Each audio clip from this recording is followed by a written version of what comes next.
தாவேக ஆதரவு எம்எல்ஏக்களின் எண்ணிக்கை 114ஆக உயர்ந்திருக்கிறது. மேலும் 4 எம்எல்ஏக்களின் ஆதரவு தேவைப்படுகிறது. தமிழ்நாட்டில் அமையும் தாவேக அரசிற்கு ஆதரவு தெரிவிப்பதற்கான கடிதத்தை வழங்கியிருக்கிறது இந்திய கம்யூனிஸ்ட்.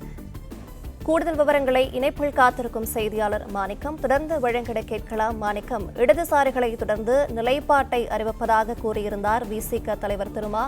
அடுத்த கட்ட அரசியல் நகர்வுகள் என்ன? விரிவான விவரங்கள்.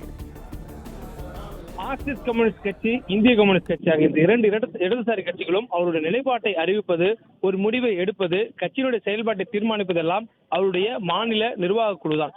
அவர்களுக்கு அந்த மாநில செயற்குழுவில் கூட்டி அதில் அவர்கள் பேசி கலந்தாலோசித்து அதன்படி எடுக்கக்கூடிய நடவடிக்கையை தொடர்ந்து அடுத்த கட்டமாக அவர்கள் நிர்வாக குழுவில் உத்தரவு அதுக்கான அங்கீகாரத்தையும் அனுமதி பெறுவார்கள். அதன் பிறகு அதனை அவர்கள் செயல்படுத்துவார்கள். ஒரு கூட்டணி அமைப்பதும், கூட்டணியிலிருந்து வெளியேறுவதும், கூட்டணியில் எத்தனை இடங்கள் கேட்டு பெறுவது, எந்த தொகுதிகளை பெறுவது, வேட்பாளர் யார் உள்ளிட்ட எந்த முடிவுகளை எடுப்பதாக இருந்தாலும் நிர்வாக குழு எடுக்கக்கூடியதுதான் அவருடைய கட்சியினுடைய முடிவு. இது இந்திய கம்யூனிஸ்ட் கட்சி, மார்க்சிஸ்ட் கம்யூனிஸ்ட் கட்சி தொடர்ந்து பின்பற்றக்கூடிய நடைமுறை. இவ்வாறு இருக்கக்கூடிய சூழல்ல விஜய் அவர்கள் ஆதரவு கடிதத்தை கேட்டிருக்கக்கூடிய ஆதரவு கடிதத்தை கொடுத்து தங்களுக்கான அந்த ஆதரவு வழங்க வேண்டும் என்று அவர்கள் கேட்டிருக்கக்கூடிய சூழல்ல இது தொடர்பான முடிவு எடுப்பதற்கு கூட நிர்வாக குழுவை கூட்டி, மாநில செயற்குழு மற்றும் நிர்வாக குழுவை கூட்டி அதன் அடிப்படையிலேயே முடிவுகளை எடுப்பேன் என்று இரண்டு கட்சியினுடைய மாநில செயலரும் தெரிவித்திருந்தார்கள். அதன் அடிப்படையிலேயே இன்றைய தினம் அந்த கூட்டத்தை கூட்டி அதற்கான முடிவுகளை எடுத்திருக்கிறார்கள். இந்திய கம்யூனிஸ்ட் கட்சி தங்கள் நிலைப்பாட்டை அறிவித்திருக்கிறார்கள். நிபந்தனையற்ற ஆதரவை தாவேக ஆட்சி அமைப்பதற்கு கொடுப்பதாக தெரிவித்திருக்கிறார்கள். அதே நேரத்தில் மார்க்சிஸ்ட் கம்யூனிஸ்ட் கட்சியும் அந்த நிலைப்பாட்டை எடுப்பதற்கு இன்னும் சிறிது நேரத்துக்குள்ள அது உறுதியாக அறிவிப்பார்கள் என்று சொல்லப்பட்டிருக்கிறது. மேலும் தாவேக அரசு அமைவதை அவர்கள் ஆதரிக்கிறார்களா, என்ன அடிப்படையில் ஆதரிக்கிறார்கள், அல்லது இல்லை என்றால் ஏன் ஆதரிக்கவில்லை உள்ளிட்ட விளக்கத்தோடு அவர்கள் செய்தியாளர் சந்திப்பை நடத்த திட்டமிட்டிருக்கிறார்கள். மார்க்சிஸ்ட் கம்யூனிஸ்ட் கட்சி, இந்திய கம்யூனிஸ்ட் கட்சி மற்றும் விடுதலை சிறுத்தைகள் ஆகிய மூவரும் ஒன்று சேர்ந்து கூட்டாக செய்தியாளர் சந்திப்பதாக தெரிவித்திருக்கிறார்கள். இன்று நடைபெற்றிருக்கக்கூடிய கூட்டத்துக்கு பிறகாக இந்த முடிவை இந்திய கம்யூனிஸ்ட் கட்சி அறிவித்திருக்கிறார்கள். அவர்கள் தொடர்ந்து சற்று நேரத்தில் மார்க்சிஸ்ட் கம்யூனிஸ்ட் கட்சியினரும் அறிவிக்கிறார்கள். ஏன் இந்த அறிவிப்பு மிக முக்கியமானதாக பார்க்கப்படுகிறது என்றால், தமிழக வெற்றி கழகம் அதிகப்படியான இடங்களில் வெற்றி பெற்றிருந்தாலும் அதிபெரும்பான்மையான அதிக எண்ணிக்கையில அவர்கள் ஆட்சி அமைப்பதற்கு தேவையான எண்ணிக்கையில வெற்றி பெறவில்லை.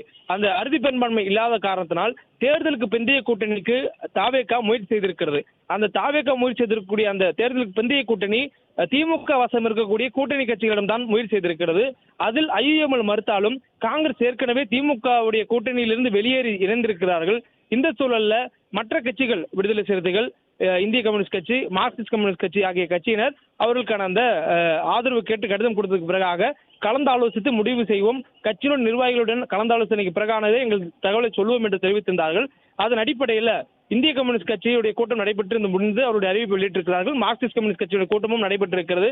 மார்க்சிஸ்ட் கம்யூனிஸ்ட் கட்சியுடைய மாநில செயற்குழு கூட்டம் 4 மணி நேரத்துக்கு மேலாக நடைபெற்றிருக்கக்கூடிய சூழலில் நிர்வாக குழுவில் அந்த மாநில செயற்குழுவில் எடுக்கப்பட்டிருக்கக்கூடிய முடிவுகளுக்கு ஒப்புதல் பெற்று அதன் பிறகு அறிவிப்பை வெளியிட இருக்கிறார்கள்.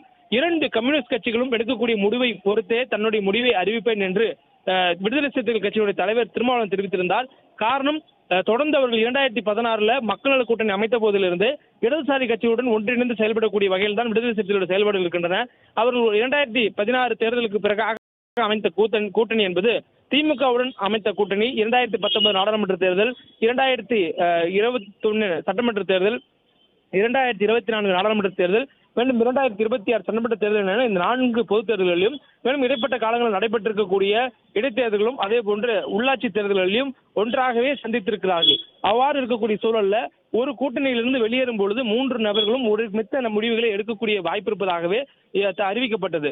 அதன் அடிப்படையிலேயே இந்த முடிவெடுப்பதற்கு முன்பாக மார்க்சிஸ்ட் கம்யூனிஸ்ட் கட்சி, அதே போன்று இந்திய கம்யூனிஸ்ட் கட்சி மற்றும் விடுதலை சிறுத்தை கட்சியை சேர்ந்த தலைவர்கள் நேற்றைய தினம் திமுகவுடைய தலைவர் மு.க. ஸ்டாலின் அவர்களை நேரில் சென்று சந்தித்து ஆலோசனை நடத்தியிருந்தார்கள். இந்த ஆலோசனையில அவர்கள் எடுக்கக்கூடிய முடிவுகளுக்கு என்ன என்பது தொடர்பான கருத்துக்களை பகிர்ந்து கொண்டிருந்தார்கள். அதே நேரத்தில் அவர்கள் குழு கூட்டி அந்த குழுவில் தான் முடிவுகள் எடுக்கக்கூடிய வாய்ப்பு இருந்தாலும் அது குறித்து தற்பொழுது இருக்கக்கூடிய கூட்டணியினுடைய தலைவர் கருத்தை அறிந்து கொள்வதற்காகவே சந்தித்துதான் சொல்லப்பட்டது. அதற்கு முன்பாக திமுக நேற்றைய தினம் தங்களது கட்சியினுடைய மூத்த நிர்வாகிகளுடன் அதனுடைய தலைவர் மு.க. ஸ்டாலின் அவர்கள் ஆலோசனை நடத்தியிருந்தார்.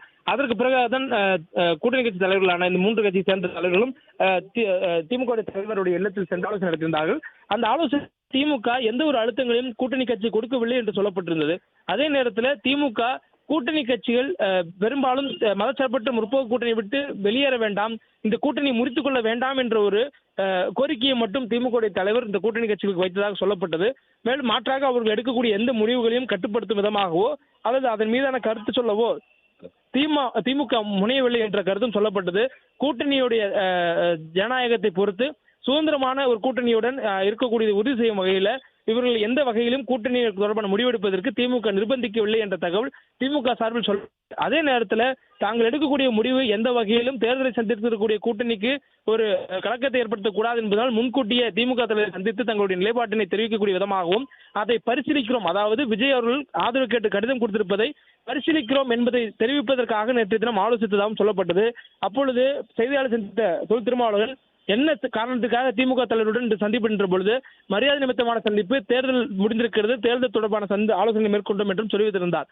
தேர்தலுக்கு முன் நடைபெற்றது, தேர்தலுக்கு பின் நடைபெற்றிருக்கிறது, அது அடுத்த கட்டமான முடிவுகளை நோக்கி இழுத்துச் செல்லக்கூடிய சந்திப்பா என்று கேட்டதற்கு நாங்கள் மூவரும் ஒருமித்த முடிவை எடுப்பதற்கான வாய்ப்பு இருக்கிறது, இடதுசாரிகள் எடுக்கக்கூடிய முடிவை பற்றி அந்த முடிவை அறிவிப்பேன் என்று தொல் திருமாவளவன் அவர்கள் நேற்று தினம் செய்தியாளர் சந்திக்கும் போது தெரிவித்திருந்தார். இப்படியான சூழல இன்றைய தினம் இந்த கூட்டணி அமைப்பதற்கு, அதாவது தாவேகாவுடன் தங்கள் ஆதரவு வழங்குவதற்கான முடிவை எடுப்பதற்கு முன் தங்களுடைய கட்சியுடைய நிர்வாகிகளை கூட்டி நான் ஆலோசித்து முடிவெடுப்பேன் என்று திருமாவளவன் தெரிவித்திருந்தார். அதே நேரத்தில் மார்க்சிஸ்ட் கம்யூனிஸ்ட் கட்சியும் இந்திய கம்யூனிஸ்ட் கட்சியும் இதுக்கு முன்பாக நான் குறிப்பிட்டது போலவே அவருடைய பாரம்பரிய நடவடிக்கையான செயற்குழு அதனுடைய ஒப்புதலை பெற்று செயற்குழு எடுக்கக்கூடிய முடிவுகளுக்கு நிர்வாக குழுவில் ஒப்புதல் பெற்று அறிவிப்போம் என்று தெரிவித்தார்கள். அதன்படி செயற்குழுவில் பிளே ஸ்டோர் மற்றும் ஆப் ஸ்டோரில் இருந்து பாலிமர் செயலியை QR கோடு மூலம் பதிவிறக்கம் செய்யுங்கள். செய்திகளை உடனுக்குடன் பெறுங்கள்.